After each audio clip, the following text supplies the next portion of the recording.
There was something different about gaming in the 2000s. Something unhinged. Like, yeah, you had your epic stories and mind-blowing mechanics, but also, somehow, it felt completely normal to rewind time because you missed a jump, stab a sand monster, and then vault over some death spikes like you were late for a dentist appointment. I grew up in this chaos. A time where Prince of Persia made time travel cool, Rayman had hands but no arms, and GTA taught us all the true meaning of wasted. It was messy, it was dramatic, it made no sense half the time, and it was glorious. So today, I want to take you back to that era of absurd physics, edgy protagonists, and soundtracks that lived rent-free in our brains for 2 decades. This is my love letter to the beautiful madness of 2000s gaming. Let's get into it.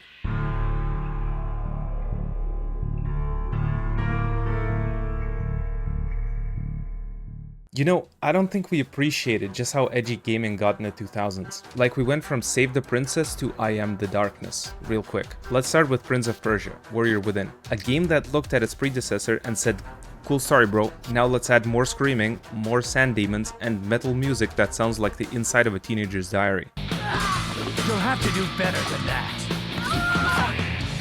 The prince used to be charming, a little cocky, sure, but fun. Then Warrior Within drops, and suddenly he's all growly voice and shirtless angst, dual-wielding blades like he's in a Linkin Park AMV. And don't even get me started on the Dahaka, the game's way of punishing you for taking too long, like some demonic deadline manager. But somehow it ruled. The combat, the platforming, the tone shift. It hit different when you were 12, running on sugar, soft drinks, and unresolved emotions. And then came Assassin's Creed 2.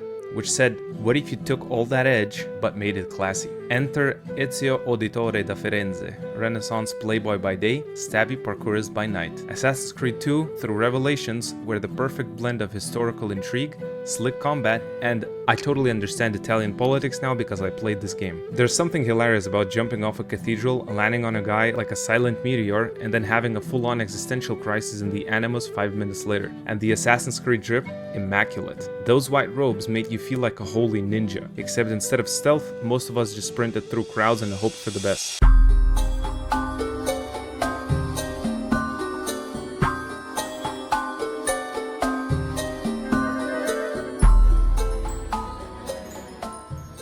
You ever look back at a game and realize you somehow beat it even though your hands barely worked and the camera did everything it could to sabotage you? That was me with Rayman 2 and 3. They weren't just platformers, they were surreal dreams with boss fights. You had talking frogs, robot pirates, flying barrels, and weird glowing creatures offering cryptic advice. None of it made any sense, and yet somehow it all made sense when you were a kid. In Rayman 2, everything felt strangely serious. The world felt like it had been through something. You weren't just platforming, you were saving something. Even if the camera betrayed you millions of times and the hitboxes were as vague as your future. Then Rayman 3 comes along and just throws all of that out the window. Suddenly, Glowbox is drunk on dark power, the enemies are making snarky jokes, and Rayman has mood swings. It's like the game got possessed by a chaotic spirit halfway through development and the devs just said, yeah, leave it in, it's funny man. And that absurdity became part of the charm. You didn't play Rayman because it was perfect. You played it because it was weird and fun, and sometimes weirdly fun. We didn't care that the controls were stiff or the camera made us miss half our jumps. We adapted. It didn't matter though, because back then, frustration was just part of the fun. We committed to the madness. Games didn't hold your hand, they tossed you into the chaos and said, good luck champ. And when we finally beat those levels, we felt like champions of nonsense. Not because we were skilled, but because we were stubborn. Also, save points were rare, so quitting wasn't an option.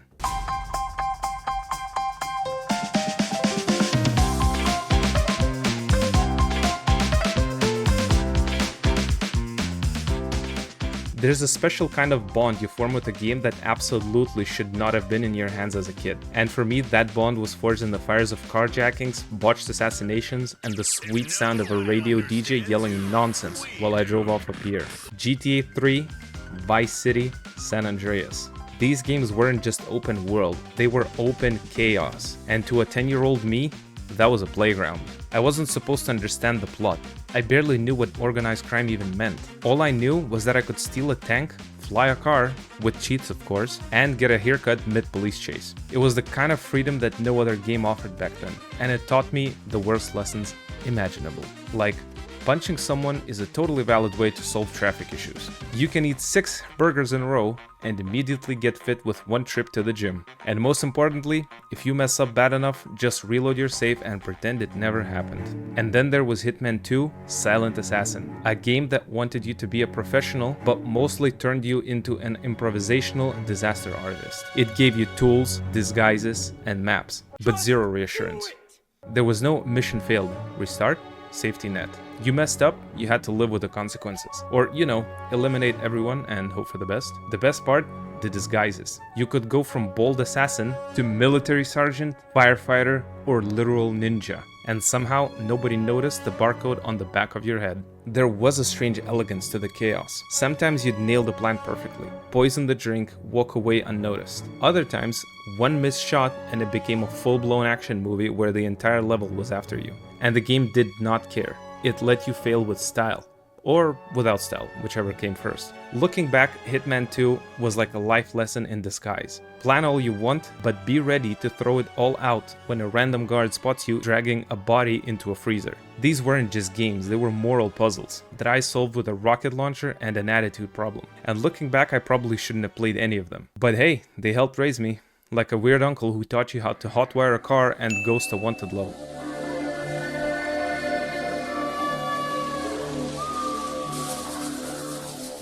Not every game from the 2000s was unhinged because it was wild. Some were unhinged because they tried so hard to be cool and ended up being accidentally iconic. Let's start with Rainbow Six Vegas 2. This was the game that said, here's your elite tactical squad, now go fight international terrorists in a Vegas casino while yelling clear every 10 seconds. It made you feel like a Navy SEAL and a mall cop at the same time. You were breaking down floors with flashbangs and then immediately taking cover behind a slot machine. Peak immersion. And the best part? Customization. Because nothing says elite special ops like a bright pink camo suit and sunglasses at night. Then there was Diablo 2, a game that taught us loot addiction before we even knew what loot addiction was. You didn't just play Diablo 2 to finish it, you played it because you had to. The grind wasn't just a side effect, it was the main event. You'd run the same boss fights hundreds of times, not because the story told you to, but because there was a 1% chance that something shiny might drop. And when it did, oh man. Suddenly, all the hours of running through burning fields, cursed catacombs, and skeleton-filled deserts felt worth it. But what really stuck with me was the atmosphere.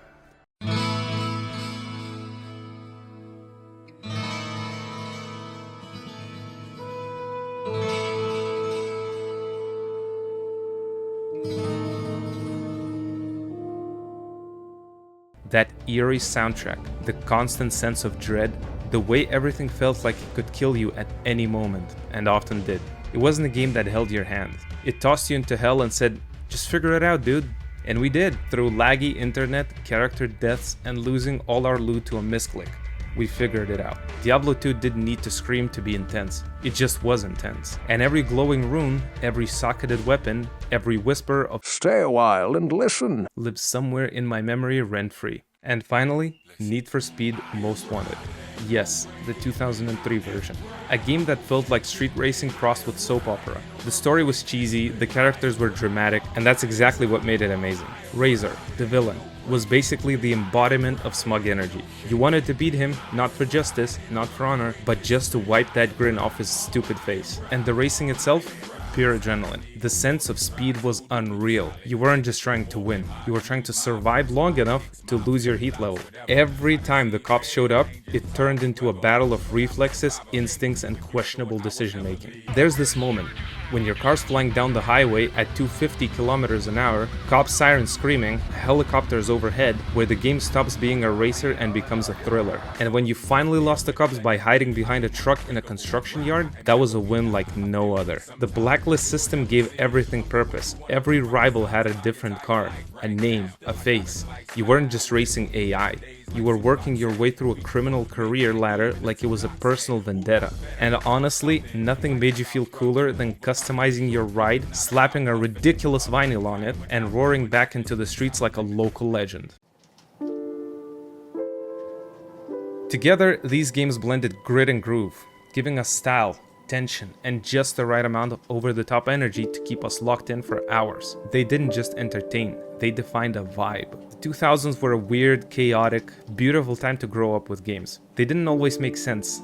and they didn't always play fair, but they left a mark on us, on the industry, and on how we remember games today. And honestly, I wouldn't have it any other way.